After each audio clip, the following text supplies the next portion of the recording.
മുത്തശ്ശിക്ക് കണ്ണിന് ചികിത്സയാ, കാഴ്ച പരിശോധിക്കണം. അതിനാ നിങ്ങളെ വിളിപ്പിച്ചത്. ഞങ്ങളെ ശരിക്ക് കാണുന്നുണ്ടോ എന്നറിയാനാ അല്ലേ? അല്ല, പറയുന്നത് കേട്ടാൽ മതി, ചോദ്യം വേണ്ട. ആദ്യം ഈ കല്ലിന്മേൽ എന്തെങ്കിലും എഴുത്. എന്നെപ്പറ്റി എഴുതിയാൽ മതി. കടിയൻ ചേട്ടൻ മഹാനാണ്. കൊള്ളാം. ഇനി ഇത് ഉരുട്ടി ആ കുന്നിന്റെ മുകളിൽ കൊണ്ടുവയ്ക്ക്. ഞാൻ വഴി കാണിച്ച് മുമ്പിൽ നടക്കാം, താൻ പിന്നാലെ വാ. മുത്തശ്ശി, കുന്നിന്റെ മുകളിൽ പാറക്കല്ല് കാണാനില്ലേ? അതിൽ എഴുതിയത് വല്ലതും മനസ്സിലാവുന്നുണ്ടോ? മനസ്സിലായില്ല. ഓഹോ, എങ്കിൽ കല്ലിങ്ങ് കൊണ്ടുവാ. ഉരുട്ടിവിടരുത്, പിടിച്ചു പിടിച്ചു കൊണ്ടുവരണം.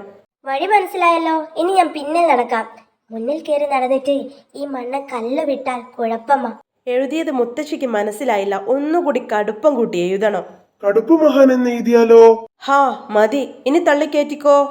ഷേരുവിനെ വഴി പറഞ്ഞു കൊടുത്തിട്ടുണ്ട്, തനിയെ കേട്ടിക്കോളൂ. അമ്മമ്മോ, ഇത് വല്ലാത്തൊരു കണ്ണു പരിശോധനയായി പോയി. മുത്തശ്ശി, ഇപ്പൊ എഴുതിയത് മനസ്സിലാവുന്നുണ്ടോ?